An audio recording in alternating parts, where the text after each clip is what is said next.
Hello, everyone. Good evening, everybody. Good morning. Good afternoon, depending on where you're joining us from. I'll say welcome to today's Ask Me Anything session with Nusa. And I am Chikiri Akwibe, and I'll be your host for today from Kyrie Tribe. I am currently the founder of Kyrie Tribe, and we're looking forward to helping as many young people as possible in Nigeria in their scholarship application journey. So we open this event with the presence of God. Without further ado, if you haven't done so already, would like you to introduce yourself in the chat, tell us your name, where you're joining us from, and your expectations from this event. Okay, so as you can see, we have Musa's already on the call. He has been on the call since. That's to show you how serious we are with our time, right? So welcome, Musa. Please, say hello to Hello, us. Chikere. Thank you for having me. Good evening, everyone. It's nice to be here, and I hope you guys can gain a lot from this session. Thank you so much, Musa. So before we dive right into the, questions, right? We're going to be reading Musa's bio.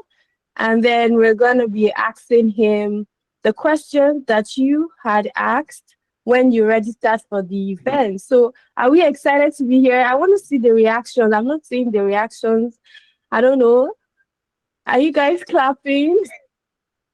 Okay, okay. Thank you so much for that energy. I want you all to be excited. No dull moment. This is Saturday. I know it's weekend, but I still want to feel your energy and with the reactions and the comments. Thank you so much. Okay, so Nusa is an electrical and electronics engineering graduate who earned his bachelor's degree with a first class from the University of Benin, where he received multiple merit-based scholarships and combined academic excellence with leadership as the class governor and the Senate president of the Society of Electrical and Electronics Engineering Students, SEES. He is currently studying intelligent photonics for security, reliable, and safety across France and Finland as an Erasmus Mundus scholar with academic mobility as the different universities in both Finland and France. Nusa's journey throughout numerous international graduate school applications to securing a prestigious Erasmus Mundus award reflects persistence and clear academic focus. He is passionate about technology, cybersecurity, mentorship, and supporting aspiring engineers and societies in assessing global economic opportunities. Thank you so much, Minister, for being here. So Thank please, you. before, Yeah, yeah, no, continue, sorry. thank you for the introduction. I was, I was wondering if that's me. Oh, my head is inflating right now. Thank you very much, Chikere.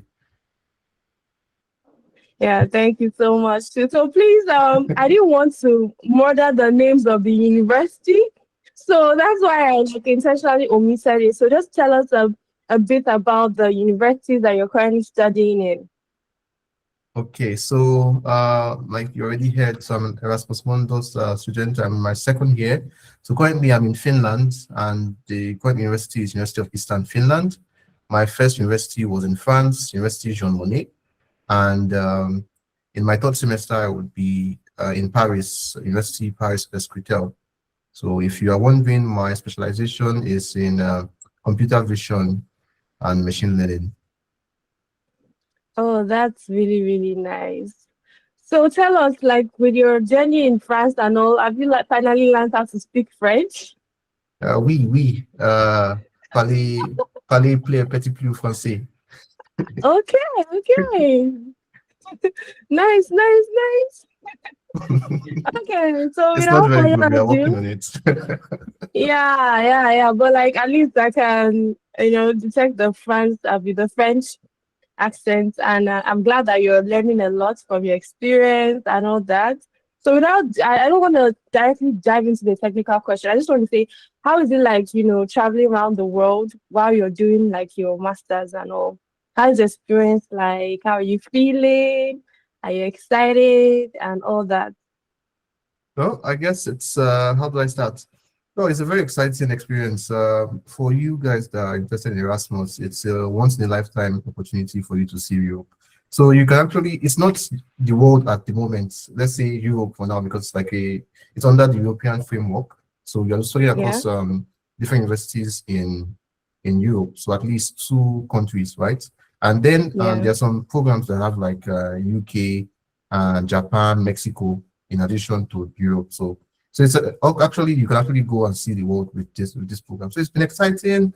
I think a couple of weeks ago I saw that's like the first thing I did on my bucket list as a child. I wanted to see the North. I don't know if you guys know the Northern Lights or Aurora Borealis. So I saw that in Finland for the first time, and it was like I cannot explain the feeling to you guys. What cannot describe. So the whole exposure that comes with Erasmus is unmatched. Honestly speaking, you get to meet people from different countries, from different backgrounds. The networking, the professors, the quality of education, it's just superb. It's just like a once in a lifetime experience. You just have to experience it. And one thing I will say for those that are applying for scholarships, especially outside Nigeria, I mean, if you when you travel, I don't know, it changes. There's something that changes inside you. So I highly recommend that you travel out of your country. There's this expansion that goes on inside your mind when you leave your country, when you go to other places and see how things work, when you meet other people. So if you can, please put as much energy as possible to get the scholarships. Even if you don't want to stay abroad, you love Nigeria so much, you want to come back, but just at least go out and then experience it for yourself. yeah. Thank you so much, Mister. It has the way of like, expanding your global mindset, even if you don't want to like relocate, just to get a feel about how other people from other, you know, countries think. So thank you for pointing Yeah. that out and for sharing your experience with us. So let us move on to the first question. It says, please, how do I apply for a robotics and autonomous systems program under Erasmus Mundus scholarship? What are the best strategies to ensure that I win the scholarship? So it's a two-in-one question. Mm. Okay. I guess that's a good question. So you're asking about robotics and autonomous systems. I don't know if the person is on Yeah. this call. Maybe I wonder what your background is first of all, because to follow. Let them start with the second question. Okay, let me start with the second question because that's like the most important points that I'm going to like hammer on for like this session or this Q&A. Right. So the strategy for winning Erasmus is like I'll call it like four. There are four pillars to it. Right.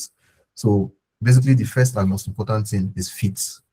So program fit. If you're applying for Erasmus, you cannot just be a generalist. You have to be focused on something and once that thing could be a field, like you said, robotics now is a field. So fit, I think another very important point. So I made like some notes, so don't mind me if you see me like looking down and just kind of look at my notes. I don't forget important points. So fit, second pillar is preparation. So you have to prepare. Erasmus Mundus is highly competitive. You have programs, most of the programs have like average 20 slots, and you have like thousands of people applying for just those 20 slots. So it is highly competitive. So you cannot just wake up in the morning and win Erasmus.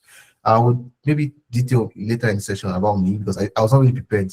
I would say a lot of luck went into me, like leaving, like getting this opportunity. A lot of luck actually, because I was not, it was Erasmus was one of my uh, initial wants, kind of. So the next thing is review, right? Fit, preparation, review. So there are many people that have won Erasmus without like having help. Like you can just wake up in the morning and just prepare your documents and apply, and yes, you can still win. But if you want to increase your chances, you must get like it is better for you to talk to people that have won Erasmus Mundus scholarship before. So that's where the review comes in. So when you have prepared your documents, you have done the preparation, have a scholar or somebody to review those your documents and stuff before you apply. And then the last step is luck. I would say luck slash God factor, depending on what you believe in, right? So there's a lot of luck and grace that goes into this competition. A lot of people from different parts of the world, they are very good, even from Nigeria, are really, really good. and it's highly competitive, guys. So there's a factor to it. You cannot just be the best, and then there's some people that get maybe they get rejections from like top schools in the US and then get into Erasmus, and sometimes it's vice versa. They get rejected from Erasmus and get into places like Harvard. So like it's not just about you just being like the best fit, the best candidates, but there's a lot of luck that goes into it, and I'll talk about that. So for robotics and autonomous system, if your background is in like maybe mechanical engineering, electrical engineering, mechanical engineering, you have a good chance. You should look at programs like IFOS. I think IFOS is so I wrote it down because there are a lot of acronyms. I can't really remember them. IFOS is Intelligent Field Robotic Systems. There's also EU4M, and MRI, that's Marine Intelligent Robotics. So I think you should visit the Erasmus catalog and try to look at these programs. You can just search for robotics and to bring out the list of programs. I hope this answers your question. Yes, it does. Thank you so much. So I think I'm suspecting that the person that asked this question is actually from mechanical engineering from our records. Okay, so yeah, so it's good. Thank you for that brilliant answer. So a lot of people are asking this question around funding, right? Is it like a full scholarship or is it like a partial scholarship? And then in the case of a partial scholarship, how can a student, work to make up the extra money? Okay, that's a very good question. So Erasmus Mundus on its own, what is known as it's a fully funded scholarship. So you don't have to like stress yourself. They used to handle your flight tickets and everything, moving from your home country to Europe. But now they have changed the structure and they just pay you a certain amount every month. But that's flights, they usually offset your travel in that monthly payment. So it's like you get a full tuition waiver, right? And then you get stipend. Stipend is 1,400 euros per month. If you do the conversion, it's a lot of money.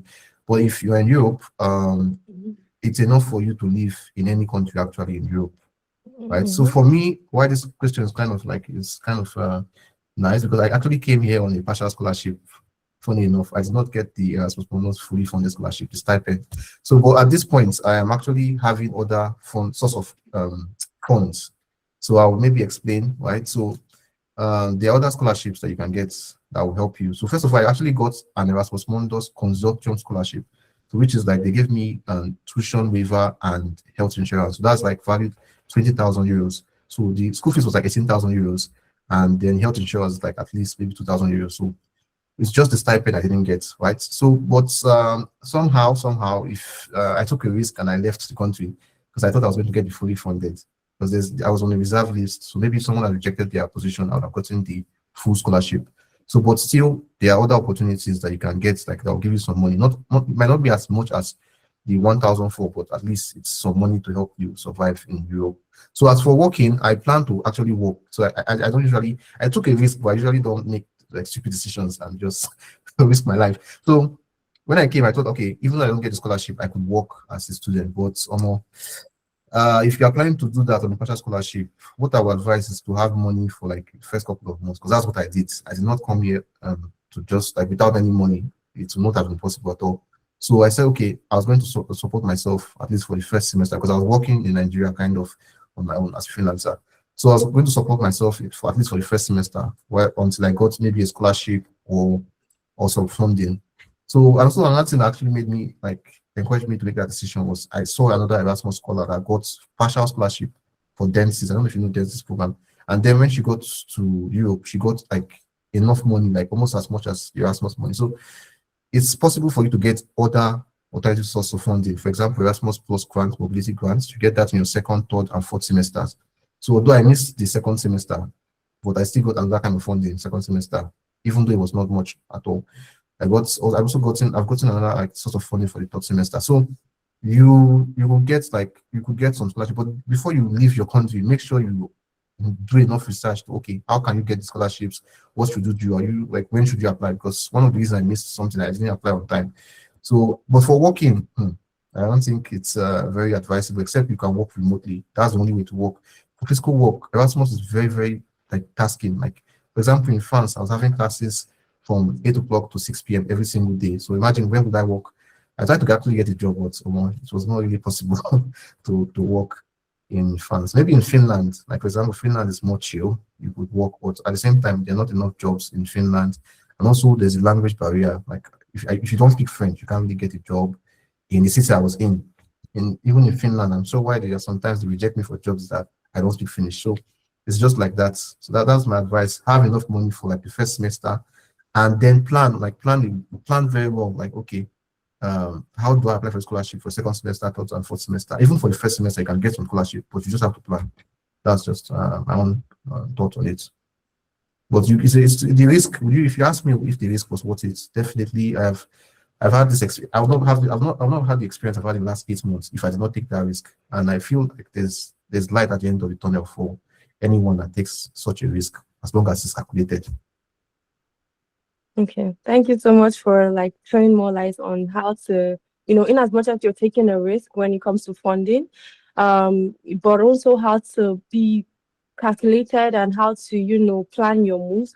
And I like that you mentioned the part about having that financial cushion when you like get like a partial scholarship, so that people don't Mhm. just, pack their bags and just live without planning their moves. So I know you Mhm. mentioned other scholarships. So are these other scholarships or sources of funding apart from the ones that you had mentioned, like subsequent funding from Erasmus Mundus? Like, are the rest related to Erasmus Mundus, or are they provided by your program?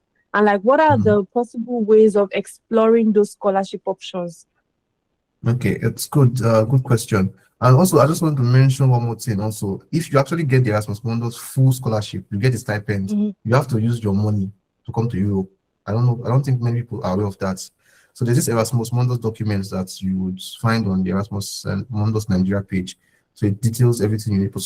So they don't. If your flight tickets, your accommodation for the first few weeks in Europe, it's on you.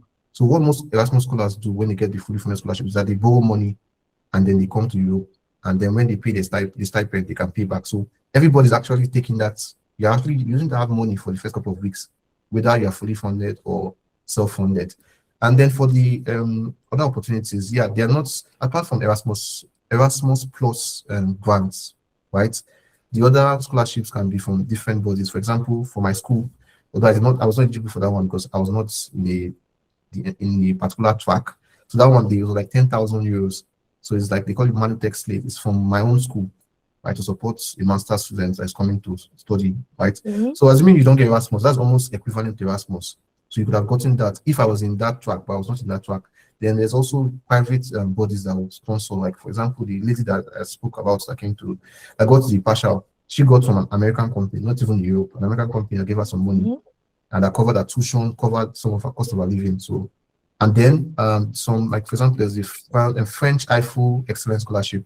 So that one I missed the deadline. So you see, like I did not plan very well, and like I mentioned in the starting that Erasmus was not really my main focus. I was applying elsewhere. So, but I missed that deadline, so I could not apply for Erasmus and for French IFU scholarship. So those are like different fund opportunities that you can get. They're not as high as Erasmus, maybe not as high, but almost the same amount of money, right? So those are that you can just, if you go on the website, you'll see maybe alternative sources of funding for different programs. Like my own program has that. Okay. So it would also be like nice if you can also like share the link with us so that we can also share with the community. And then I wanted to ask like just a quick follow-up question.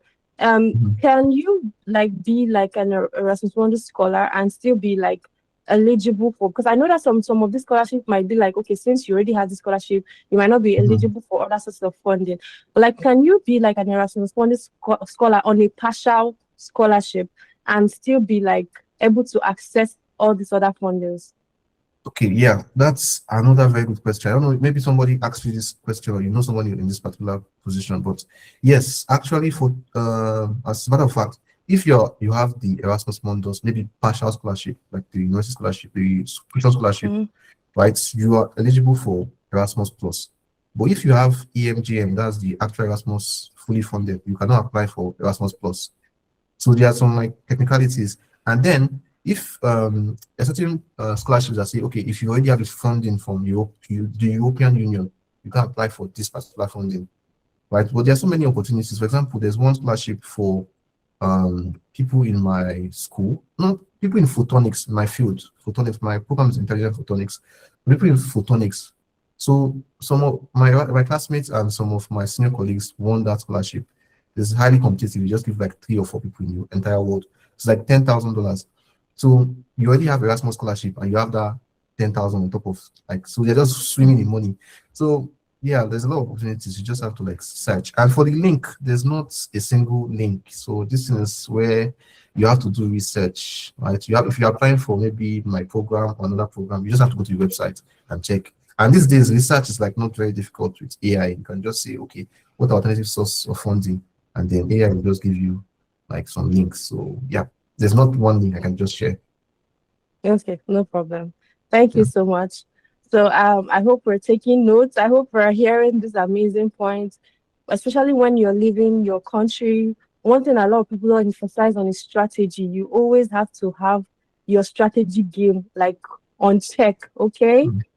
And you always have to also be like on the lookout for researching opportunities, especially if you didn't get like a fully funded scholarship, so that you can be able to survive in another country. Yeah. Thank you. So thank you, Nusa, for that amazing point. Another one is the question is around um the class of degree that someone graduated with. Like, what Mhm. is the limit? Like, can someone on a first class upper or first class lower still be eligible for this scholarship? Okay, it's a good question, and that's a question that like I frequently get. Like I often get that question. Oh, I don't have a first class. Can I still apply for Erasmus? Yes, you can.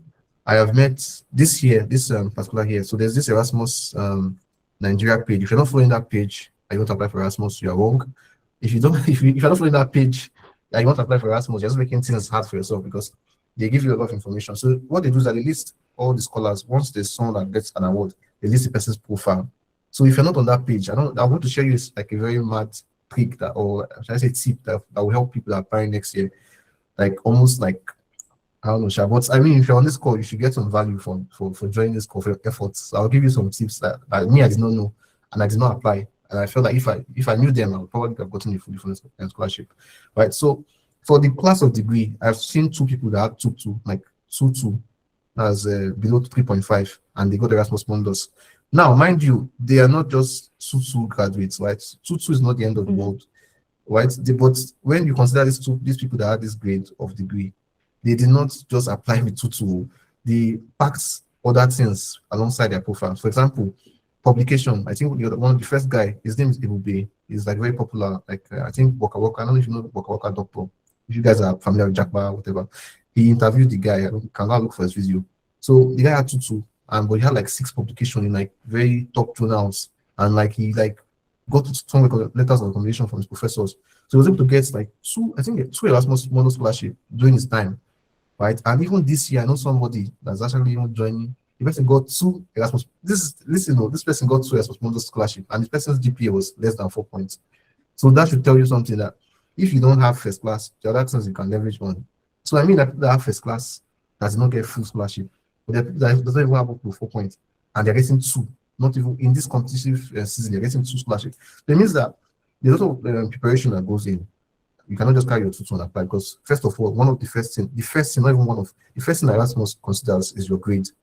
So each Erasmus program has like the grading system, how much mark they Mhm. give to your how much weight they give to your graduating degree, like the class of degree, maybe your CGPA, how much weight they give to your program fit, how much weight they give to your letter of recommendation, like that. So usually almost all of them, I'm very sure 100% of them, they calculate your CGPA and they give you a percentage. So if you already failed, not sorry, I'm not saying failed, so if you already failed to calculate like as much marks in that grade part, you should maximize the other points, like your letters of recommendation, your own personal statements, your work experience, your papers, publications. So everything, your volunteering, everything should just be perfect, like strong.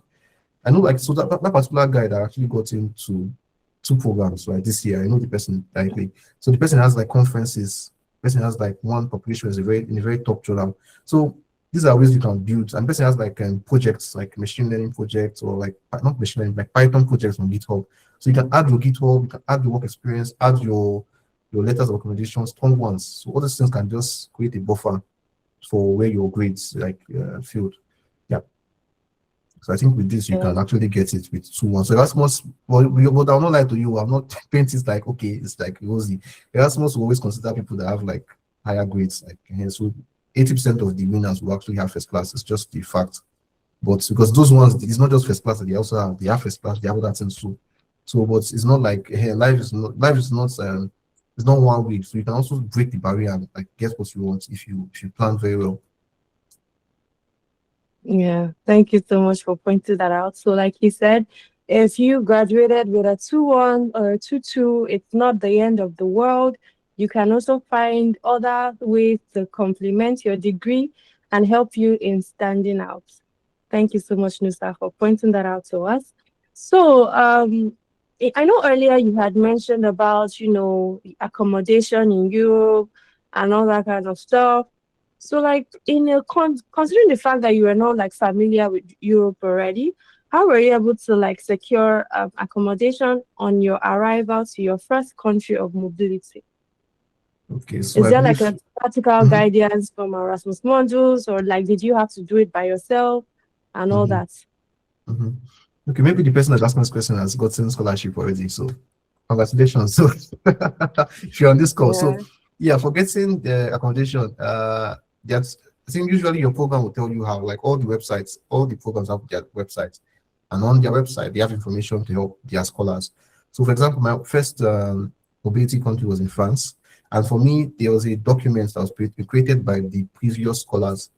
Like so, every year they like just refresh and add more information to that document on how to help people that are just coming from outside France to like get accommodation. So they'll give you websites, they'll give you name of hostels, like something like hostel, let's say hostel that you can apply to, but not school hostel. Like for my own program, my school does not even have any hostel. Most of the schools will not even because you're a master student, I believe that you should go and stay outside based on you're a big boy and big girl.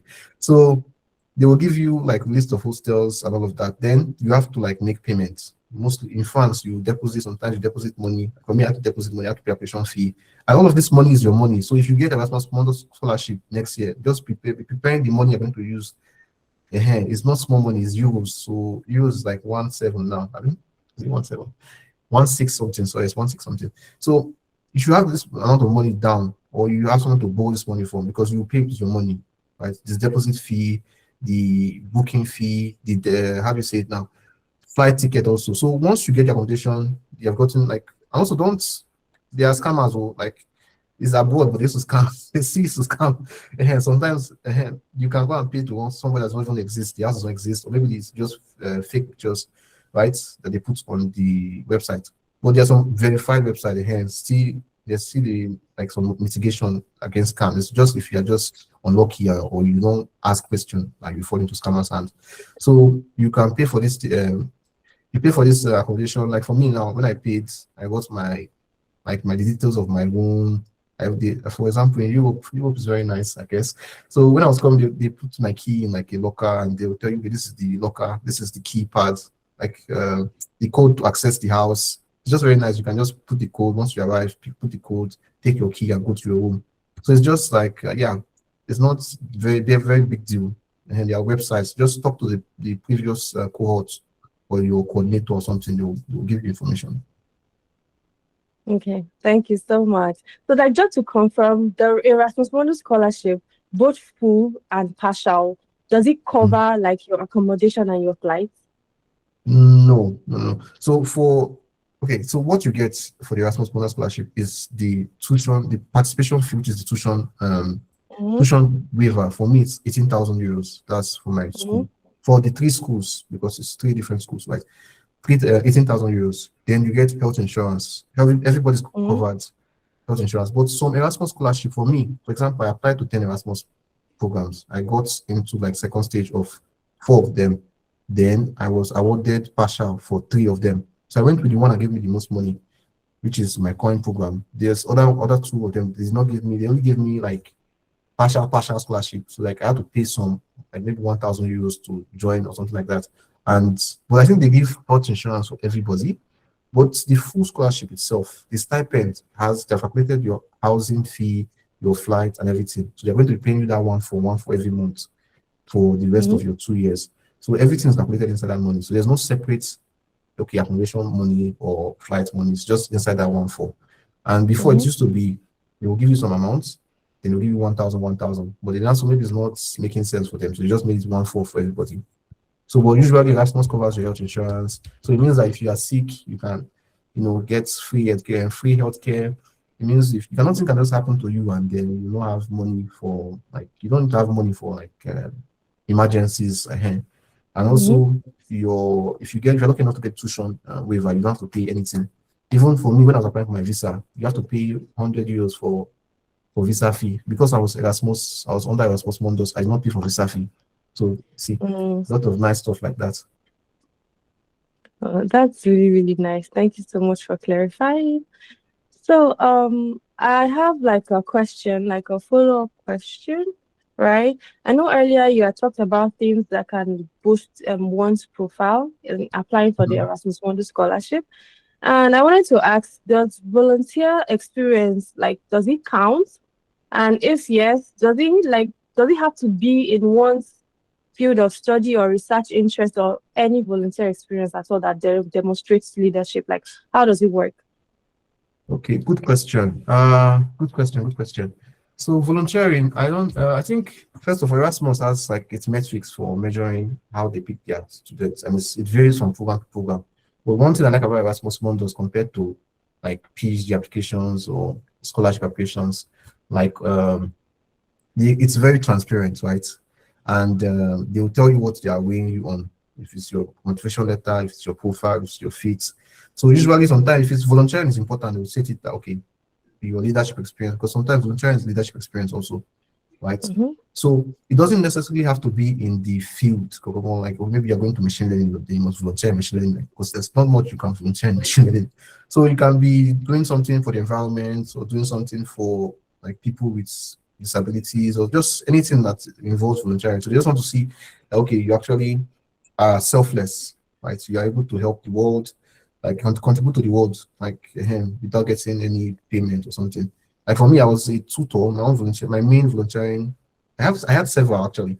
My main, I'll not say my main. So one of my volunteering experience was I was volunteering as a tutor for a library in the locality I grew up in.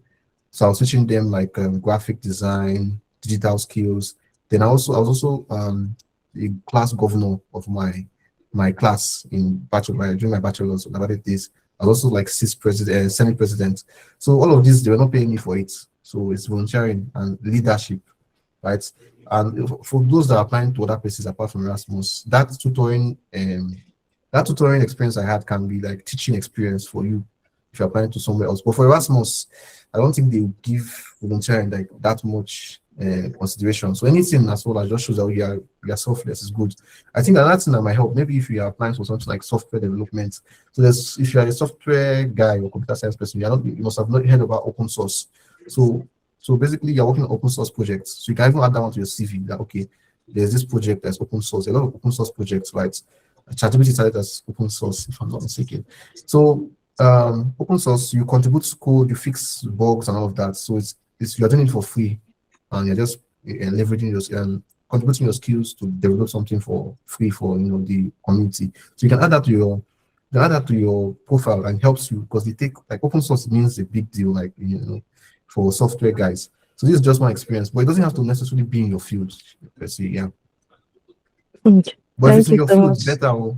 If you're going for something that has to do with environment and you are doing environmental volunteering and community, whatever, it will help you. It just makes sense. Even in your motivation letter, you can put it and all of that. So it makes sense. You can tie your story and show your motivation because they look at motivation and passion a lot in Erasmus. So you heard that, guys. It's not about I want to get into how passionate are you about this. And the truth is that doing a master's is not as easy as it looks. So that's your motivation that you talked about and your passion. Masters that though. Okay. That will keep you going. Especially with the fast-paced program, but so thank you so much, Mr. So in between, just to take a break, right? I'm going to be briefly talking to you about Carrier Tribe, and what we are currently building. If you have any questions, like live questions, we're also going to be taking live questions after this break. So if you have any live questions, please feel free to leave it in the chat and we'll ask it. Okay? So just allow me to share my screen. So can we see my screen? Okay, so sorry, let me dismiss that. So currently as Carrier Tribe, we are working on a platform to, thank you so much. So as Carrier Tribe, we're working on a platform to, help match young people, particularly in Nigeria, with the scholarships that are right for them. And even on the platform, right, you get to see other or access other opportunities such as verified scholarship opportunities, document reviews, which will be very limited because reviewing documents takes a lot of time, created newsletters, one sessions like this. You also get updates on sessions like this, which we intend to be very frequent with. So while we're currently like building the platform, we have a wait list. So if you're interested in the services that we offer and being the first person to know when we go live, please join the wait list. Um, some people from our team, like Chizuroke and Innocent, will be sharing the link to join the wait list. And in the thank you email that I will be sending out to you after this session, I'll also be including the link. So thank you so much. That is it from my end. So we're So back. yeah, go and hustle your scholarship. Oh, scholarship is very good. Though. If you have full scholarship, I know my guys that have the full scholarship, they are balling. They are just traveling to different Yeah. countries. It's an experience that I don't sleep on it, man. Like apply, do anything to get like you can increase your chance. I wanted to say something, follow up on what you said about MSc not being easy. So a lot of people have this opinion that this idea that schooling abroad is easy. I don't know maybe where you're getting like people have me personally, I had that information too when before I left. Oh, is it not abroad? What I faced a lot in Nigeria. What a lot can I face?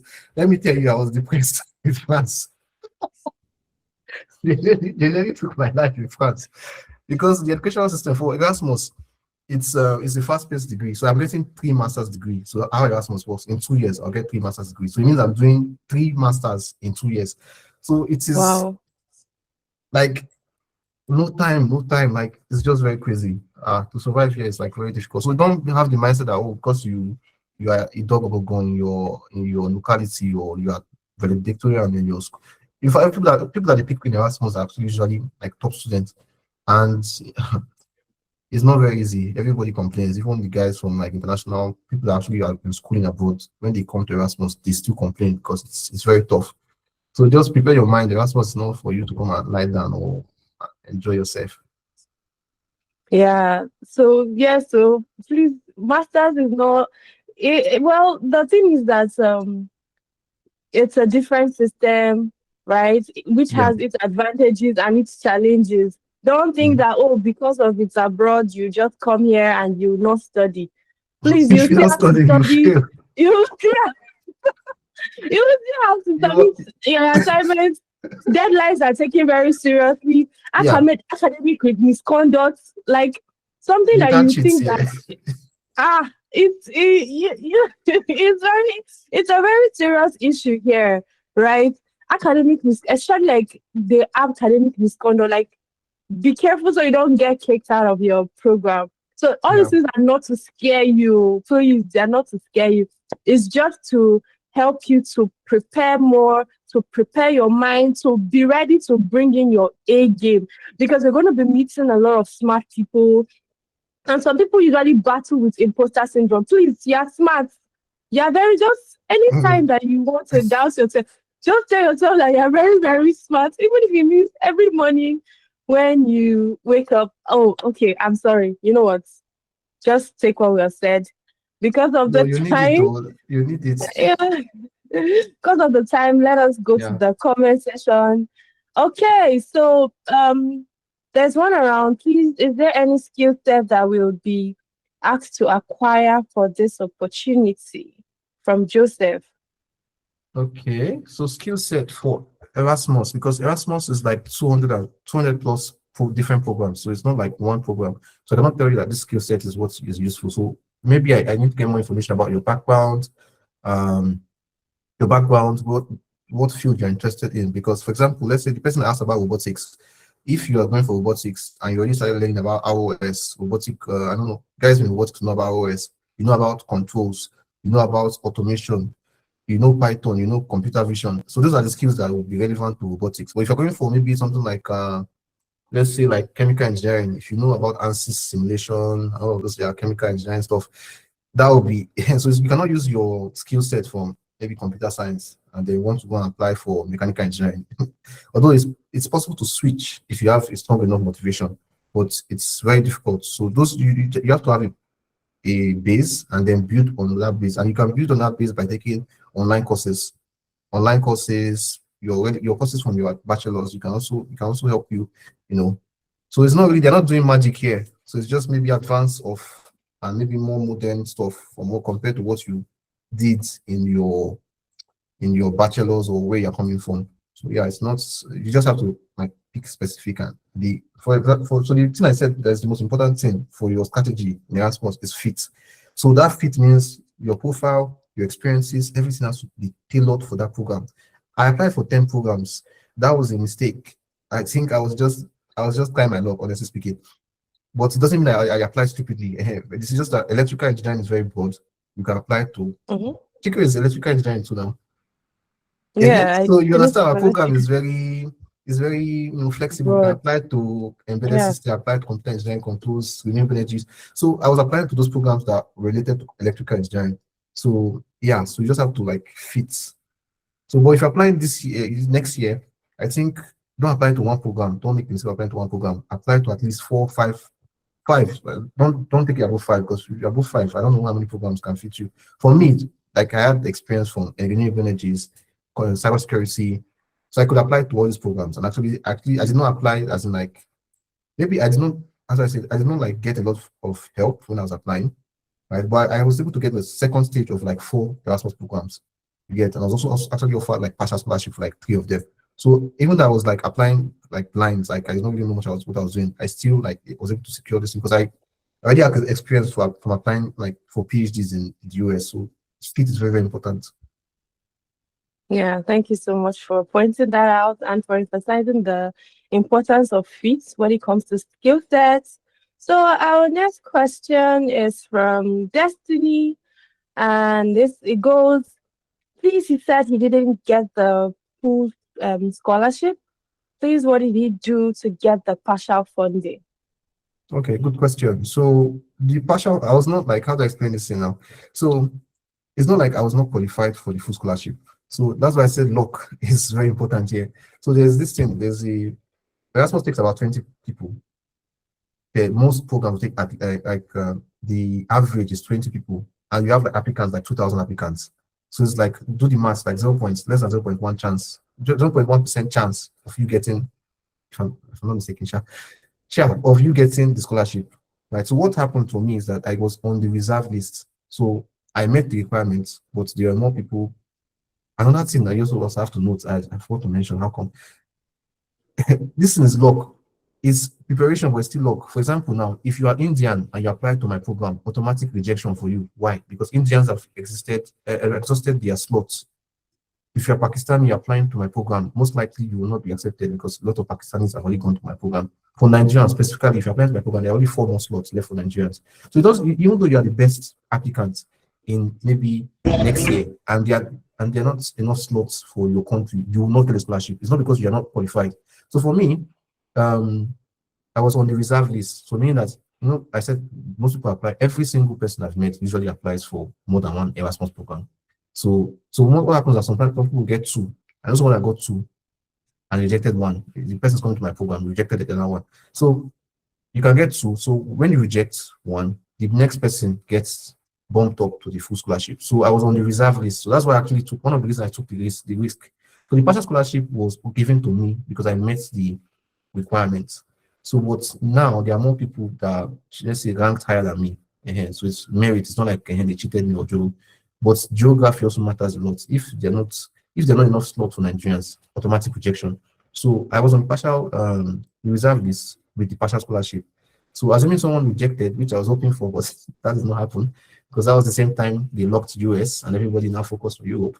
So nobody wanted to reject anymore. So I was not fortunate enough. But I know someone that's come to my program, not my program, no.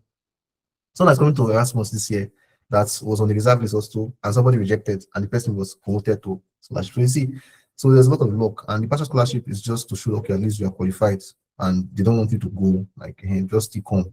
And when you come, there are other things that you can apply to. At least I'm still alive, I guess. But don't risk it if you are not planning. Even right now, I'm still suffering over. So don't risk it if you don't plan for it. Yeah. Okay, thank you so much for that. So remember, keynotes, check out the program, check out the slots that are still available for your country, right? Be sure that they are like available slots for your country, that your country has not exhausted the available slots. Okay. Thank you so much, Nusa. So I can Can see I your add? hands. Yeah, can I add? Yes, So yes. another thing you have to consider for Erasmus is the funding period. So basically, there's what you call funding period for Erasmus program. So for example, my program is funded between 2025 to 2030. So after 2030, the program does not have any more money to give. So it means that if you apply after 2030, you will not get an Erasmus Mundus scholarship. So when you are picking out the programs, make sure you check, oh, do they still have funding?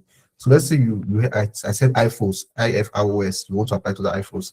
Go and check if IFOS still has funding for 2028 or 2027 before you apply. So if you don't have funding and you apply, you're just wasting your time. Okay. So since you already like brought that up, so like just further clarify on the IFROS program, IFOS, right? So let's say now, if someone now that maybe let's say this is 2026, this is like I'm just painting the picture. 2026 is the last year of funding, and the person got that Erasmus Mundus funding in 2026, right? How does it work? Would they fund the person the remaining 3 years? Like, let's say the additional 3 years or the additional 2 years of the program? How does it work? Okay, so basically the way they do the cohorts, so Erasmus is usually 2 years. So if someone got IFO scholarship this year, it means they applied last year, right? So or early this year. So it's 2 years. So for my own program now, it's 2025 to 2027. So if my program has funding from till 2030, it means the last set will be 2028, 2030. So it means that after 2030, they cannot pay. So it means they cannot take you without having your 2 years money.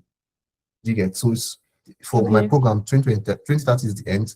And also my program can actually apply for renewal and get more funding. So if you're applying for my program, 2028 will be the last time you can apply. Right now, they can still apply for more money and then they renew the funding. And some programs, they fall out of funding, new programs will get funding. So just always be checking the catalog. Catalog is like that's the place you start. And then that Erasmus document from the Facebook page is your Bible for Erasmus because it has all the information you need. And I will share some, I don't know if I have time to share some tips or should I just do that now? That would make a huge difference if you apply. Okay, so I didn't make a list, but let's say first thing first, information is power. Like I said, fit is the first thing. So if you're planning to apply for Erasmus, the people that applied, I know someone that got Erasmus this year, it was rejected last year. So it was not like it was not good enough last year, but like I said, different factors. So preparedness is like very important. So start preparing now. Start looking at the program. So I'll tell you some resources you should use that would give you high chance. Like it's almost like formula. Just use this formula. If I knew this formula, probably I've got what I wanted. So high chance that you get Erasmus. Preparation is very important. So you know that you want to apply to this program. Start preparing 1 year before. Start looking at that Erasmus Facebook page, Erasmus Nigeria. So they post every single awardee. Last year we had 50 Nigerians awarded. So Nigeria has the highest number of awardees every year from Africa. So 50 Nigerians. So they post their profile. Oh, they have first class, they have 10 population, they have 2 population, they have been to social conference, they have this work experience. So you already have the data points. So if you're looking for maybe people that apply to IFOS, just contact IFOS for the other page. You'll see the IFOS scholar from last year, last 2 years, last 3 years, what their profile looks like. Then you now measure it and say, okay, like where am I at currently? One thing you cannot change is your CGPA.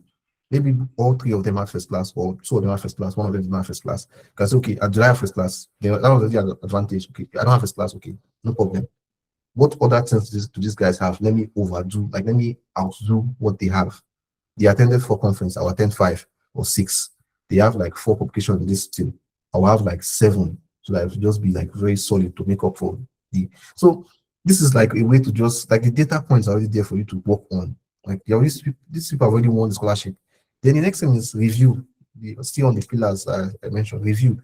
Don't submit your application if you don't have any if you don't get any Erasmus Mundus scholar to look at your documents. So Erasmus Mundus Nigeria page, the Facebook page, is already there for you. If you reach out to them and you are very serious, they will help you connect to a scholar, and the scholar will review your documents. So automatically, you're already getting somebody that has already gotten what you want to just look at what you have. So they will just help you fix and tell you, don't do this, do this, don't do this. And there's nobody better like me. You cannot come ask me how to apply to IFOS because I did not get IFOS.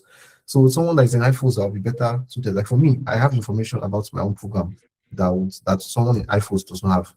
Like I know what the professors are looking for. I've met the professors, the people that are reviewing your documents. I've met them. I know what they are like. So I can tell you, do this, don't do this, do this. So that's just the way, that strategy. You match your profile, start preparing your profile 1 year. You get the scholars to review and then you just apply. And just remember, don't apply to one. Don't apply to one.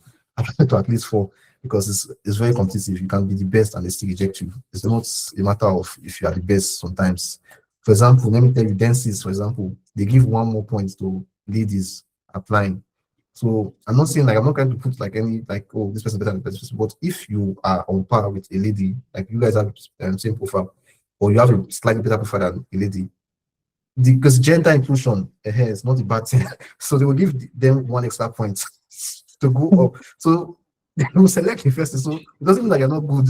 It's just that the thing is not played to your advantage. So you apply to other programs and then you get like so there are different things you have to consider. Erasmus is not just like your profile alone. Profile is there, luck is there, everything is just so just hope that everything is working in your favor.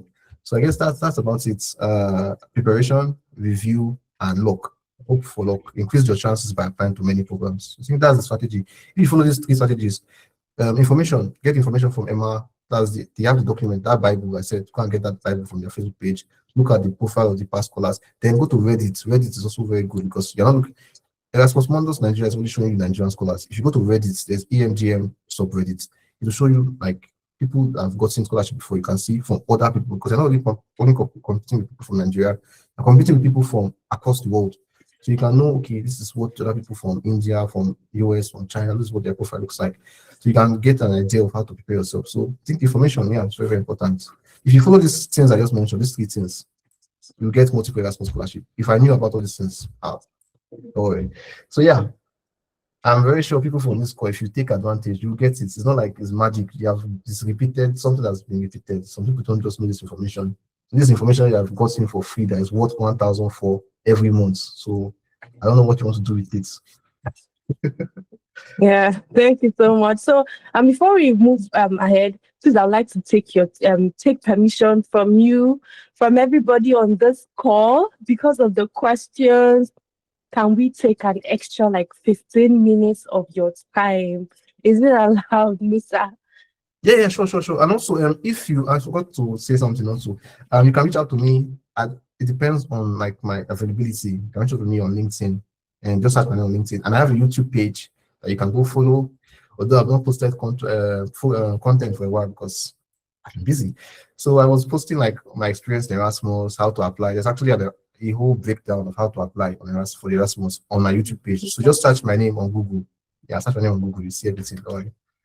Yeah, and to better like help us, if you can also share, I would be on your neck to share most of these links that you mentioned, even your YouTube page, because I think it will be easier if we include all those things in the thank you mail that would be sending to them. Yeah, I'll send that to you. So yeah, so there's this question. I feel like I have ignored it for so long. I saw this question in the registration, and I'm also seeing it in the chat. It's around the interview process. So it says, Yeah, how can I miss please, that? yeah. So please, I want to ask about the interview stage. What does it Mhm. look like, and how would one stand out during the interview stage? Okay, so because this was a Q&A session, I did not go through the structure. So what I should have done was mention the documents that you need, the process of Erasmus. So let me just quickly do that in like 2 minutes. Bear with me. So Erasmus, there's a website where you get all the scholarships, all the available programs, like 200 plus. Go to the website, look for the program that you have, so shortlist them, 4 or 5 of them, hold them down. Then you go to the website one by one, one by one, one by one. Check what they need, what is the goal. This is going to help you later in preparing your documents, your CV. Now there's a CV format, it's called Europass format. That's what you're going to use to apply to Erasmus, right? Europass format. Your letter of motivation, don't go and start saying, oh, I was so poor when I was young. In my village, nobody used to drink water because there's no water. They don't need all those things. Say facts, tell them. So there's a framework I had. And also, another thing, let me talk about the what's it called now? Motivation letter, right? So just give me a second, I wrote it down. But meanwhile, um sorry, I forgot what I was going to say. Yeah, but anyways, for the motivation letter, so the structure is basically why you care about this field. You want to do your motivation. So start with something interesting. For example, some Erasmus programs will ask you for motivation letters. Some of them will ask you for videos. For me, I submitted a lot of videos, so that I was having neck pain when I recorded so many videos because I applied for so many programs. So don't make that mistake. Don't waste your energy. Just focus. Right. So for a structure, basically, they want to know why you chose this field. What's your motivation? So don't start with childhood stories or poverty, or they're not looking for. They don't want your sad story, your sob story, right? Next thing is tell about yourself. What is your background? What degree, what skills do you have? What projects have you worked on? What's your research, your courses that you have done, and how it ties to their program? So basically, fit is just telling them how you are the perfect person for this program, how you have been preparing yourself for this their program. So in the next paragraph, so basically 4 paragraphs, right? First one, introduction, why you care about this problem, why you care about what they're trying to do, because all Erasmus program have a goal, what they're trying to do. What have you done, right? Your degree, your project, your research, your work, your courses, list them. Third paragraph, why this program, why you're applying to this program. List the courses that they have, the possibility of, oh, you have to do this internship, the exact courses, not just the name. Oh, this I will name this course, so course, biometrics course, I'll name so this thing, I will apply to what I want to do in the future.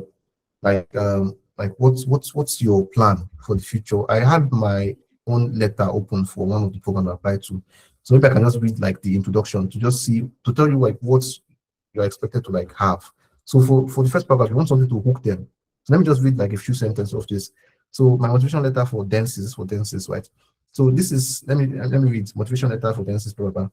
This is the year 2025, and only half of the Nigerian population of over 200 million have access to electricity, making it the country with the highest number of people in the world without electricity. Having lived in Nigeria all my life, I can tell you how bad it is not to have stable electricity supply. While growing up, it's often unbearably hot at night, and my family, blah, blah, blah. I just said some stuff like that. Then I said, with a strong will, I was determined to make energy systems more stable and efficient in my country, especially in communities like the one I grew up in.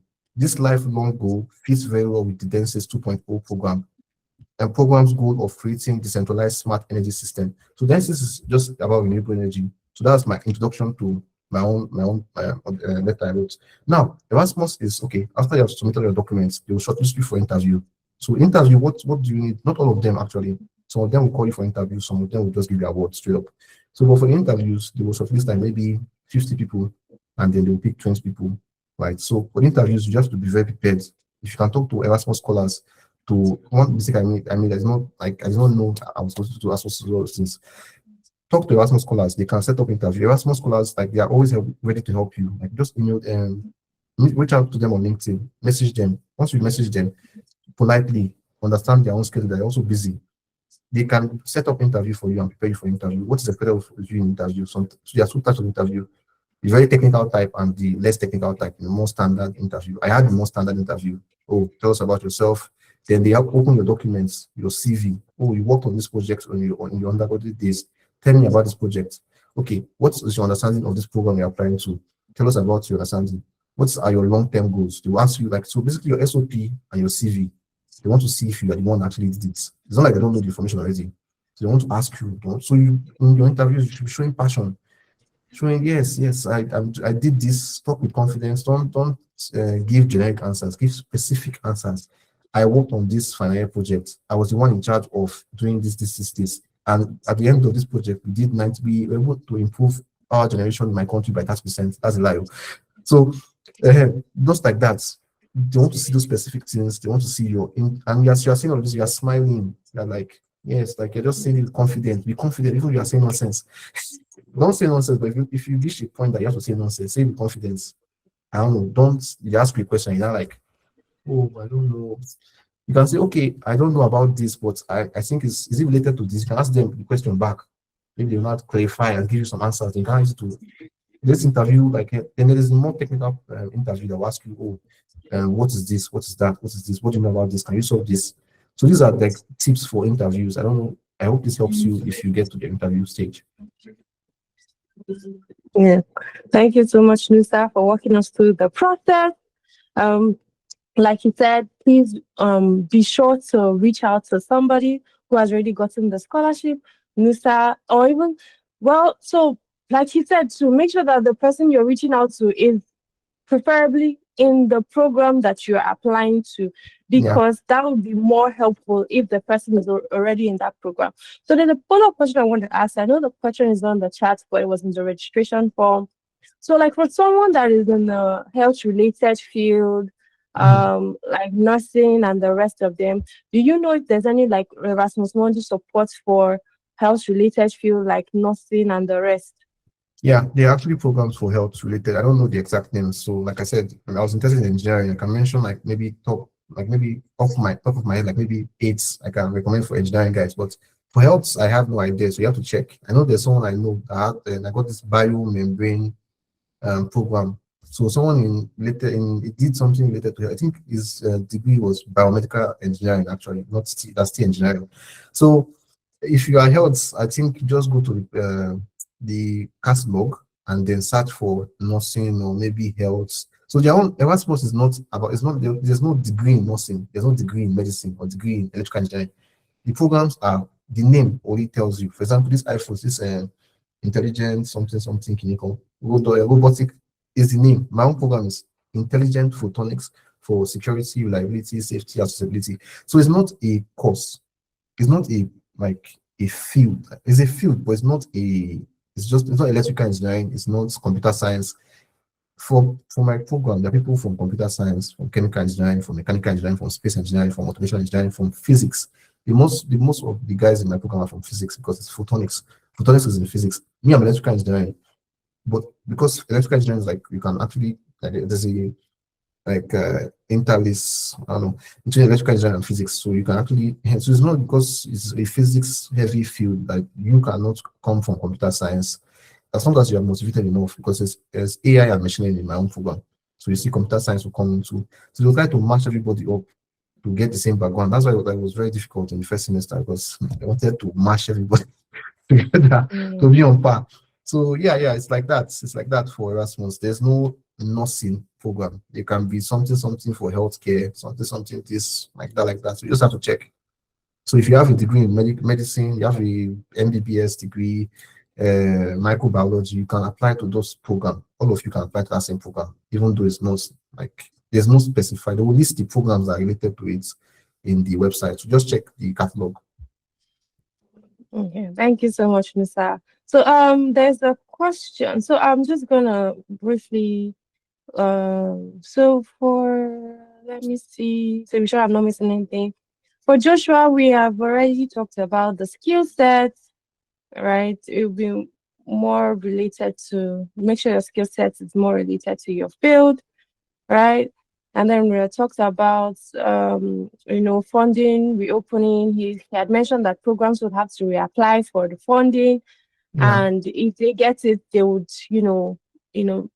post that on their page.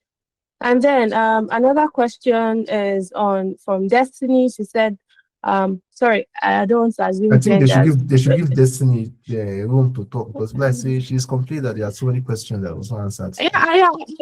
Say she or he. I'm not sure if it's a she or a he. He or she, okay. Yeah. So it's around. How do you know the number of slots available for your country? I think that should be on the site, but It well, should be on the it should be on the website. Yeah. allow Musa to speak on this Yeah, to you're correct. It's, confirm. it's on the website. They will tell you how many slots per country, like how many slots per country. So just check the website. Okay, thank you so much. So there's another one from Walt. It says, "Hi Nisa, I know someone who got in the reserved list for REM plus plus Erasmus. What can he do at the moment to still get in?" Okay. I've been in this situation. There's nothing you can do, honestly speaking, aside hope and or take the risk. So it's two things. If you don't have the resources to sustain yourself for the first semester, I advise you not to do it. Don't do it. If you cannot well, if there's nothing you can do, because him getting out of the reserve list is dependent on somebody rejecting. So for my case, nobody rejected their scholarship. Some people used to have two scholarships, they might reject the other one. So this thing is kind of luck. So you should just hope. If he's religious, he can pay. So there's luck inside of this thing. So hopefully I hope like he gets like someone to reject. And then for him, he can also reach out to the coordinator and ask for alternative funding sources. I think the chances are very slim right now, but you should just ask. And so just ask. You don't know what you might. And you should just ask, generally speaking, just ask questions to the coordinator. Just this question you're asking me now, you should send an email to the coordinator. Oh, what can I do at the moment? Yeah, because I'm not in that program. Okay.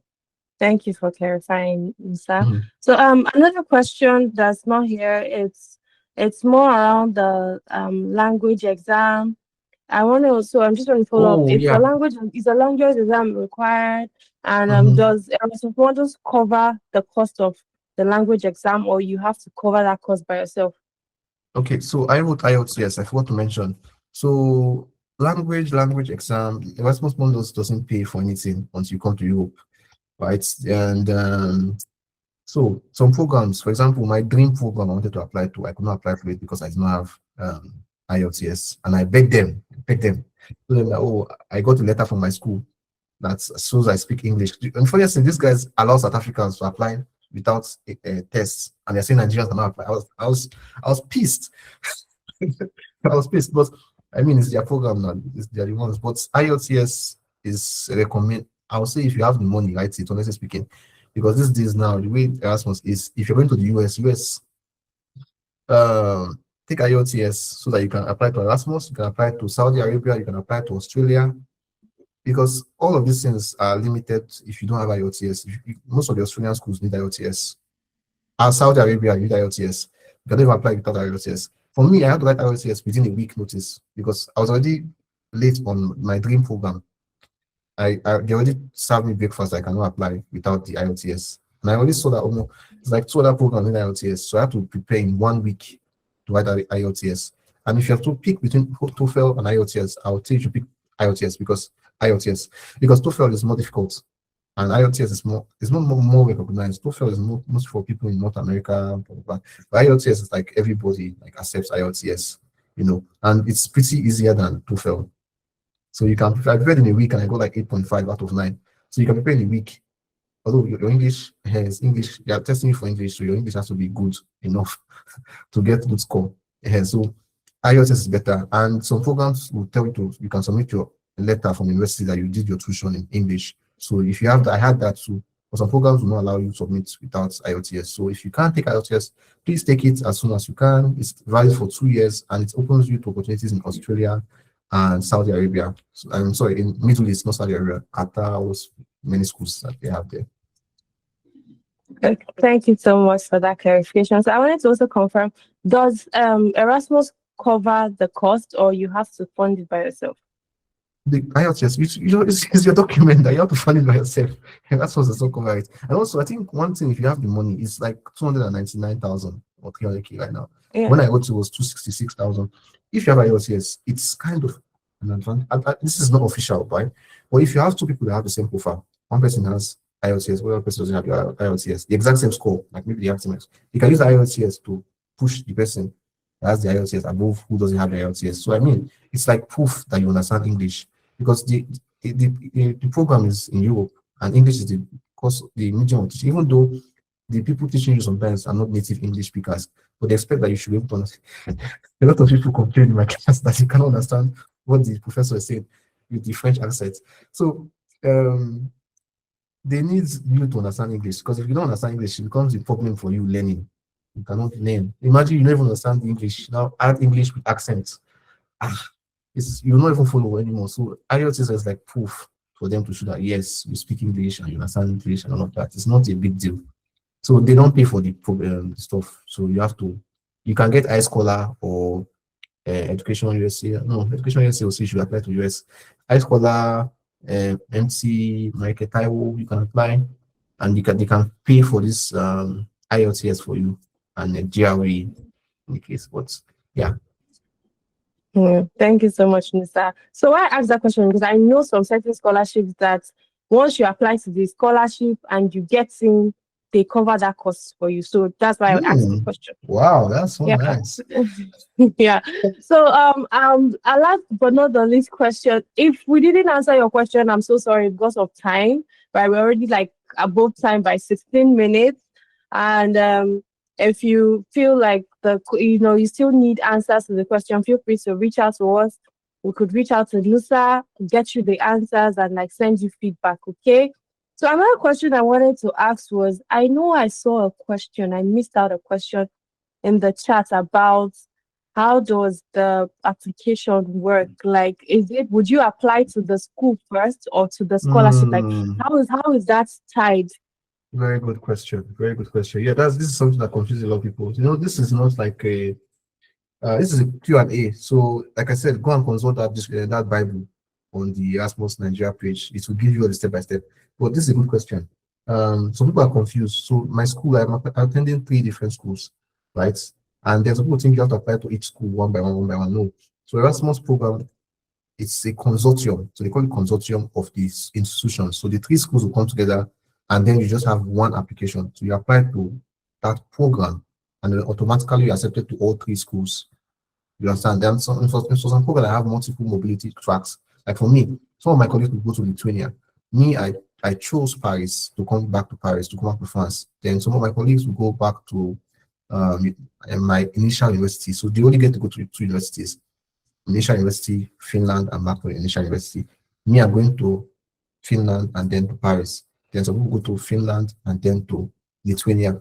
So like that. So you select it when you're applying. So, but once you have just one application, is like you are applied to all the schools. You understand? They are all participating together, and you get most like 3 master's degree or 2 master's degrees at least from each program, from each school. Okay. Thank you so much for that clarification. So it's just one application, then you to the program, which covers the school, the scholarship, and everything, right? Yeah, everything together. You have to do separate applications. Okay. So you have to be very familiar with the Erasmus Mundus site and their catalog. Okay, guys. So Jeremiah, your question about how do I apply for the Erasmus Mundus scholarship after my degree program? I think we touched on that in I did like a rundown. Yeah, so like if you weren't like at the beginning of the call and all, don't worry, we'll be also sending out the recording okay. So I hope everybody is okay with the fact that this call is actually recorded, okay? Because we're planning on sending out the recording and possibly posting on our YouTube to give people a chance that didn't join us today to still be able to watch the video. Yeah, so Musa, I can see your hands up. Okay, so one question that I saw on the list of questions I think I should address: publication. So people are always asking, I don't have publication, can I apply for Erasmus? Yes, you can apply. But I mean, if someone that has publication is like stand higher chance now. You don't understand. Like the person has already done research, has built himself in this field. So it's more advantage. But I mean, if you don't have publication, it's not Erasmus is not PhD. They're not, except it's a research heavy program. They don't really need you to have publication. And one thing you can do, you can always get publication, even outside university. You can work with other people to get publication. You can also take your final year thesis, your final year project, and then make a manuscript you don't have to publish it. You just have to make a manuscript out of it and say, okay, it's a work in progress. So you understand? So that's one way to get one paper at least, or one publication kind of. So yeah, that's question. As for that. Okay. Thank you so much. So let's end with what's next after Erasmus? Like, what's after Oh, Erasmus? Can you stay back? Can you decide to settle in a yeah. new Good question. country Good question. and all that? Good question. Good question. Okay, so Erasmus is different from many other scholarships. Example, Chevening was, I did not apply for Chevening because they said that you must come back to your country. No, I don't come back to my country, but I mean, like, it's a binding contract. Although some people, most people don't go back. Kind of, there's a way you can help, but I'm talking about Erasmus here. So Chevening, I think this other one, Commonwealth also has you. They ask you to come back, right? But for Erasmus, they are doing this because they want you to come and then improve the Europe system.